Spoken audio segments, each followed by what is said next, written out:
നിങ്ങൾക്ക് 780 മുകളിൽ CIBIL score ഉണ്ട്. പക്ഷേ നിങ്ങളൊരു ക്രെഡിറ്റ് കാർഡിന് വേണ്ടി അപ്ലൈ ചെയ്തു, നിങ്ങളുടെ ആപ്ലിക്കേഷൻ റിജക്റ്റ് ചെയ്തു. അതേസമയം നിങ്ങളൊരു ഫ്രണ്ടിന് സിബിൽ സ്കോർ 740 മാത്രമേ ഉള്ളൂ. പക്ഷേ ആ ഒരു ഫ്രണ്ട് സെയിം കാർഡിന് വേണ്ടി അപ്ലൈ ചെയ്തു, അവന് കാർഡ് അപ്രൂവ് ആയി. അപ്പോൾ നിങ്ങൾക്കാണ് സിബിൽ സ്കോർ കൂടുതൽ, പക്ഷേ നിങ്ങളുടെ ആപ്ലിക്കേഷൻ റിജക്റ്റ് ചെയ്തു. നിങ്ങളെക്കാൾ കുറവ് സിബിൽ സ്കോറുള്ള നിങ്ങളുടെ സുഹൃത്തിൻ്റെ ആപ്ലിക്കേഷൻ ആണെങ്കിൽ അപ്രൂവ് ആവുകയും ചെയ്തു. സോ പലർക്കും ഉണ്ടാകുന്ന കൺഫ്യൂഷനാണ്, എന്തുകൊണ്ടാണ് ഇങ്ങനെ സംഭവിക്കുന്നത്? നല്ലൊരു സ്കോർ ഉണ്ടായിട്ടും, നല്ലൊരു സിബിൽ സ്കോർ ഉണ്ടായിട്ടും ആപ്ലിക്കേഷൻ റിജക്റ്റ് ചെയ്യപ്പെടുന്നു. Unfortunately we cannot process your application, അല്ലെങ്കിൽ does not meet internal policy, ഇങ്ങനെയുള്ള റെസ്പോൺസ് മാത്രമായിരിക്കും കിട്ടുന്നത്. എന്തുകൊണ്ട് റിജക്റ്റ് ചെയ്തു എന്ന് അതിനൊരു പ്രോപ്പർ ആയിട്ടുള്ള റീസണോ കാര്യങ്ങളോ ഒന്നും ബാങ്ക്സ് പ്രൊവൈഡ് ചെയ്യാറില്ല. ഇന്നത്തെ ഒരു വീഡിയോയിൽ ക്രെഡിറ്റ് കാർഡ് ആപ്ലിക്കേഷൻസ് റിജക്റ്റ് ചെയ്യുന്നതിന്റെ പ്രധാനപ്പെട്ട 10 കാരണങ്ങൾ ഡീറ്റെയിൽ ആയിട്ട് നോക്കാം. Welcome to another video. വീഡിയോയിലേക്ക് കടക്കുന്ന മുമ്പ് വിവിധ ബാങ്ക് അക്കൗണ്ടുകളെ പറ്റിയും കാർഡുകളെ പറ്റിയും കൂടുതലായിട്ട് അറിയാനും അപ്ലൈ ചെയ്യാനും വിസിറ്റ് fino360.com, ആമസോൺ, ഫ്ലിപ്കാർട്ട് പോലുള്ള ഇ-കോമേഴ്സ് പ്ലാറ്റ്ഫോമുകളിൽ വരുന്ന ഓഫർ അപ്ഡേറ്റ് ടെലിഗ്രാമിൽ കിട്ടാനായിട്ട് ജോയിൻ എൻ്റെ offer telegram channel. Financial news update മലയാളത്തിൽ എല്ലാ ദിവസവും ടെലിഗ്രാം ചാനലിൽ അപ്ഡേറ്റ് ആയിട്ട് ലഭിക്കാനായിട്ട് join money Malayalam telegram channel, link in below.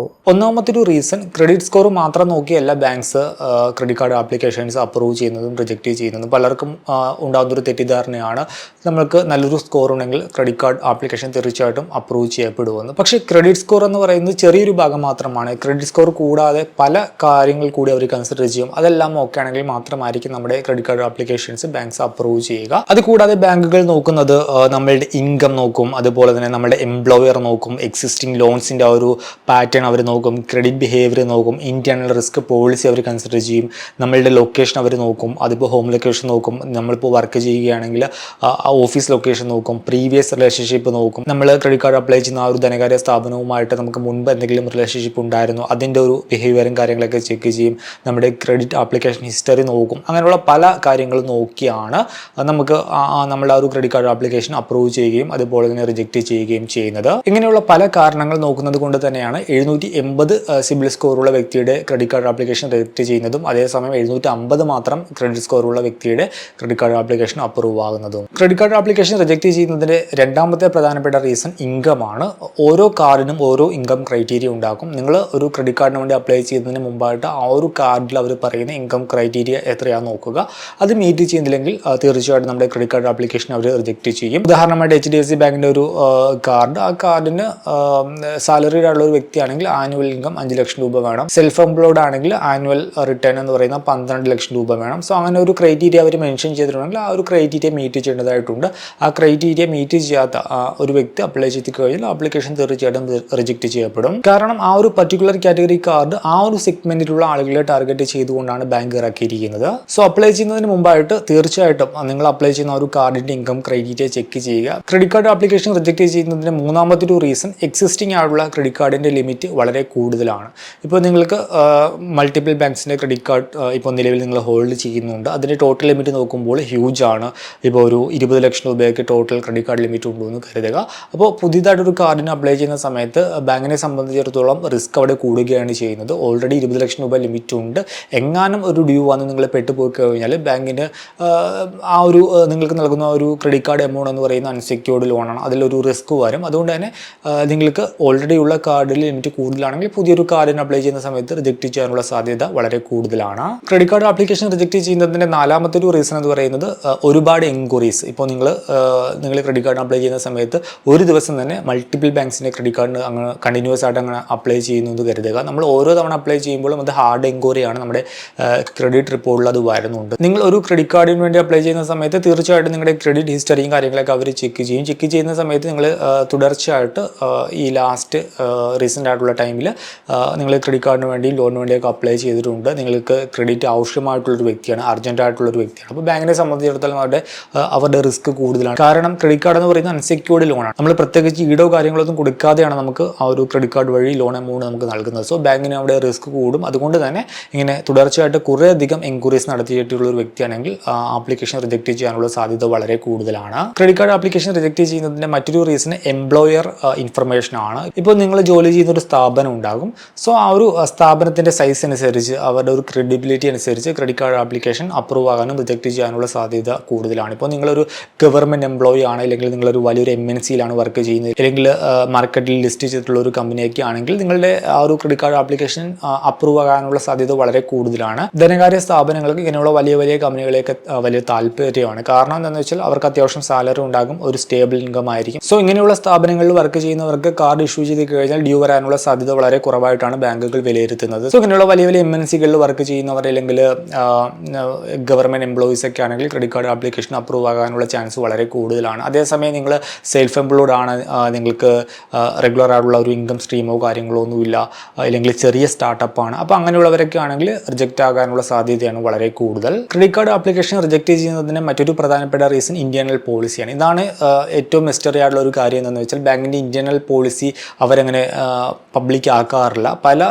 ഘട്ടങ്ങളിലും നമ്മൾ ക്രെഡിറ്റ് കാർഡിന് അപ്ലൈ ചെയ്യുന്ന സമയത്ത് ഇതായിരിക്കും റെസ്പോൺസ് കിട്ടുന്നത്. ബാങ്കിൻ്റെ ഇന്റേണൽ പോളിസി കൊണ്ട് നമുക്ക് ക്രെഡിറ്റ് കാർഡ് നൽകാനാവില്ല എന്നായിരിക്കും റെസ്പോൺസ് കിട്ടുന്നത്. പക്ഷേ എന്താണ് ഈ ഇന്റേണൽ പോളിസി?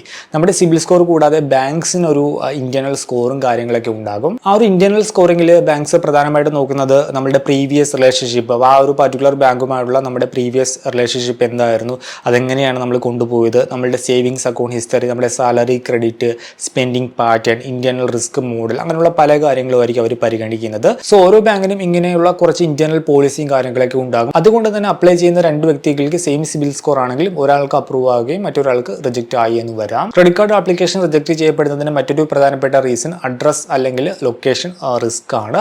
എല്ലാ പിൻകോഡിലും, അതായത് ഇപ്പോൾ എല്ലാ ലൊക്കേഷനിലും ക്രെഡിറ്റ് കാർഡ് ബാങ്ക്സ് ഇഷ്യൂ ചെയ്യാറില്ല. അവർക്ക് ലൊക്കേഷൻ അനുസരിച്ച് റിസ്ക് കൂടുതലുള്ള ഏരിയ ഉണ്ടാകും, റിസ്ക് കുറവുള്ള ഏരിയ ഉണ്ടാകും. സോ റിസ്ക് കൂടുതലുള്ള ഏരിയയിൽ ആ ഒരു ലൊക്കേഷൻ പിൻകോഡിൽ ഉള്ളവരാണെങ്കിൽ നമ്മൾ അപ്ലൈ ചെയ്യുന്ന സമയത്ത് നമുക്ക് കാർഡ് റിജക്റ്റ് ചെയ്യപ്പെടും. പക്ഷേ ഇപ്പോൾ നമുക്ക് അപ്ഫ്രണ്ട് ആയിട്ട് അത് അറിയാനുള്ള ഒരു ഓപ്ഷനും നിലവിൽ അവൈലബിൾ അല്ല. ഏതൊക്കെ പിൻകോഡിൽ കിട്ടാതെ ഉണ്ട്, അങ്ങനെ ഒന്നും നമുക്ക് അറിയാൻ സാധിക്കില്ല. നമ്മൾ അപ്ലൈ ചെയ്ത് കഴിയുമ്പോൾ മാത്രമാണ് നമ്മുടെ ആപ്ലിക്കേഷൻ റിജക്റ്റ് ചെയ്യപ്പെടുന്നത്. അഡ്രസ്സിൻ്റെ കാര്യത്തിൽ വരുന്ന മറ്റൊരു റീസൺ ആണ് നമ്മൾ കൊടുക്കുന്ന അഡ്രസ്സ് ബാങ്ക്സിന് വെരിഫൈ ചെയ്യാൻ സാധിച്ചില്ല.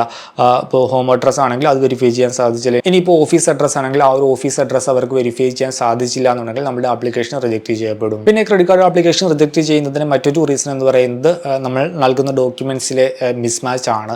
നമ്മളുടെ പാൻ നെയിമിലെ മിസ്മാച്ച്, ആധാർ അഡ്രസ് ഡിഫറെൻ്റ് ആണ്, ഇല്ലെങ്കിൽ ഇൻകം പ്രൂഫ് ഔട്ട്ഡേറ്റഡ് ആണ്, ഇല്ലെങ്കിൽ റോങ് ആയുള്ള ഒരു മൊബൈൽ നമ്പറാണ് നമ്മൾ കൊടുക്കുന്നത്, ഇല്ലെങ്കിൽ ഇമെയിൽ മിസ്മാച്ച്, അങ്ങനെയുള്ള നമ്മൾ കൊടുക്കുന്ന ഡോക്യുമെൻറ്റേഷനിലെ മിസ്മാച്ച് കൊണ്ട് നമ്മുടെ ആപ്ലിക്കേഷൻ റിജക്റ്റ് ചെയ്യപ്പെടും. അതുകൊണ്ട് തന്നെ നമ്മൾ കൊടുക്കുന്ന സമയത്ത് ഡോക്യുമെൻറ്റേഷൻ പ്രോപ്പറായിട്ട് കൊടുക്കുക. നമ്മളുടെ ആധാർ, അതുപോലെ നമ്മളുടെ പാൻ കാർഡ്, അതിലെ പേര്, അഡ്രസ്സ്, അങ്ങനെയുള്ള കാര്യങ്ങളൊക്കെ കറക്റ്റ് ആണെന്ന് ഉറപ്പ് വരുത്തുക. പിന്നെ ക്രെഡിറ്റ് കാർഡ് ആപ്ലിക്കേഷൻ റിജക്റ്റ് ചെയ്യുന്നതിൻ്റെ മറ്റൊരു പ്രധാനപ്പെട്ട റീസൺ എക്സിസ്റ്റിംഗ് കാർഡിൻ്റെ യൂസേജ് ആണ്. നിങ്ങൾക്ക് നല്ലൊരു സ്കോർ ഉണ്ടെങ്കിലും ബാങ്കുകൾ മറ്റു പല കാര്യങ്ങൾ കൂടി നോക്കും. നിങ്ങൾ കറക്റ്റായിട്ടാണോ നിങ്ങളുടെ പേയ്മെൻറ്റ് ചെയ്യുന്നത്, അതുപോലെ തന്നെ ക്രെഡിറ്റ് ലിമിറ്റ് നിങ്ങൾ മുഴുവനായിട്ട് ഉപയോഗിക്കുന്നുണ്ട്, അതായത് ക്രെഡിറ്റ് യൂട്ടിലൈസേഷൻ എന്ന് പറയും, അതെപ്പോഴും 30% താഴെ മാത്രമായിട്ട് കീപ്പ് ചെയ്യുക. നിങ്ങളുടെ എക്സിസ്റ്റിംഗ് കാർഡിൻ്റെ യൂട്ടിലൈസേഷൻ ഹൈ ആണെങ്കിൽ കാർഡ് ആപ്ലിക്കേഷൻ റിജക്റ്റ് ചെയ്യാനുള്ള ചാൻസ് വളരെ കൂടുതലാണ്. സോ ക്രെഡിറ്റ് കാർഡ് ലിമിറ്റ് നിങ്ങൾ മുഴുവനായിട്ട് ഉപയോഗിക്കാറുണ്ടോ, മിനിമം ഡ്യൂ മാത്രമാണോ നിങ്ങൾ അടക്കുന്നത്, അതേപോലെ തന്നെ EMIയുടെ ഒരു ബിഹേവിയർ നോക്കുമോ, നിങ്ങൾക്ക് കൂടുതലായിട്ട് EMIയും കാര്യങ്ങളൊക്കെ ഉണ്ടോ, അങ്ങനെ നിങ്ങളുടെ എക്സിസ്റ്റിംഗ് ആയിട്ടുള്ള ലോൺ ഹിസ്റ്ററിയും അതിൻ്റെ റീപേയ്മെൻറ്റ് ഹിസ്റ്ററിയും കാര്യങ്ങളൊക്കെ അവർ ഡീറ്റെയിൽ ആയിട്ട് നോക്കും. സോ നമ്മുടെ എക്സിസ്റ്റിംഗ് ആയിട്ടുള്ള കാർഡിൻ്റെ ഒരു യൂസേജ് പാറ്റേൺ അത് വളരെ ഇമ്പോർട്ടൻ്റ് ആയിട്ടുള്ള ഒരു ഫാക്ടറാണ്. പിന്നെ ലാസ്റ്റ് ആൻഡ് ഫൈനൽ നമ്മുടെ ക്രെഡിറ്റ് കാർഡ് ആപ്ലിക്കേഷൻ റിജക്റ്റ് ചെയ്യപ്പെടുന്നതിൻ്റെ ഒരു റീസൺ എന്ന് പറയുന്നത് ബാങ്കിൻ്റെ ഒരു ബിസിനസ് ഡിസിഷൻ ആണ്. ബാങ്ക്സ് ഒരു പർട്ടിക്കുലർ ടൈം ഫ്രെയിമിൽ കൂടുതലായിട്ട് കാർഡും കാര്യങ്ങളൊക്കെ കൊടുക്കും. അതേസമയം ചില ടൈമിലേക്ക് അവർ പുതിയ കാർഡ് ഇഷ്യൂ ചെയ്യുന്നതിൻ്റെ ആ ഒരു നമ്പേഴ്സും കാര്യങ്ങളൊക്കെ കട്ട് ഡൗൺ ചെയ്യും. അതേപോലെ തന്നെ ചില സിറ്റീസൊക്കെ ചില സമയങ്ങളിൽ അവർ കട്ട് ഡൗൺ ചെയ്യും. ആ സിറ്റീസിലുള്ളവർ അപ്ലൈ ചെയ്ത് കഴിഞ്ഞാൽ ആപ്ലിക്കേഷൻ റിജക്റ്റ് ചെയ്യും. പിന്നെ പ്രൊഫഷണൽസിന് അപ്രൂവൽ കുറക്കും. അതേപോലെ തന്നെ അവർ ഓരോ ടൈം ഫ്രെയിമിൽ ക്യാമ്പയിൻസും കാര്യങ്ങളൊക്കെ റൺ ചെയ്യും. അങ്ങനെ ക്യാമ്പയിനും കാര്യങ്ങളൊക്കെ റൺ ചെയ്യുന്ന സമയത്താണ് നമ്മൾ അപ്ലൈ ചെയ്യുന്നതെങ്കിൽ നമുക്ക് അപ്രൂവൽ ചാൻസ് വളരെ കൂടുതലാണ്. അതായത് ഇപ്പോൾ ചില കാർഡ് ലൈഫ് ടൈം ഫ്രീ ആയിട്ട് കൊടുക്കും. അപ്പോൾ ആ ഒരു സമയത്ത് അപ്ലൈ ചെയ്ത് കഴിഞ്ഞാൽ നമുക്ക് അപ്രൂവൽ കൂടുതലാണ്. ഈ ഒരു റീസൺ ഒരിക്കലും നിങ്ങളുടെ മിസ്റ്റേക്ക് അല്ല, അത് ബാങ്കിൻ്റെ ഒരു ബിസിനസ് ഡിസിഷൻ ആണ്. ബാങ്കിനെ സംബന്ധിച്ചിടത്തോളം ഇതെല്ലാം അവർക്കൊരു ബിസിനസ് ആണ്. സോ ടൈം ടു ടൈം അവരുടെ പോളിസീസിലും കാര്യങ്ങളൊക്കെ ചേഞ്ചസ് അവർ കൊണ്ടുവരും. സോ ചില സമയത്ത് അവരുടെ ക്യാമ്പയിനും കാര്യങ്ങളൊക്കെ റൺ ചെയ്യുന്ന സമയം നോക്കി അപ്ലൈ ചെയ്ത് കഴിഞ്ഞാൽ അപ്രൂവൽ ചാൻസ് കൂടും. ഒരു ക്രെഡിറ്റ് കാർഡിന് വേണ്ടി അപ്ലൈ ചെയ്യുമ്പോൾ നമ്മുടെ ആപ്ലിക്കേഷൻ റിജക്റ്റ് ചെയ്യപ്പെടുന്നതിൻ്റെ പ്രധാനപ്പെട്ട 10 റീസൺസ് ഇതൊക്കെയാണ്. സോ നിങ്ങൾക്കൊരു ഐഡിയ കിട്ടിയെന്ന് കരുതുന്നു. നല്ലൊരു സിബിൽ സ്കോർ ഉണ്ടായിട്ടും എന്തുകൊണ്ടാണ് നിങ്ങളുടെ ഒരു ക്രെഡിറ്റ് കാർഡ് ആപ്ലിക്കേഷൻ റിജക്റ്റ് ചെയ്തതെന്ന്. ഈ ഒരു വീഡിയോ ഇഷ്ടമാണെന്ന് കരുതുന്നു. മറ്റൊരു വീഡിയോയിൽ മറ്റൊരു ടോപ്പിക്കുമായി കണ്ടുമുട്ടാമെന്ന പ്രതീക്ഷയോടുകൂടി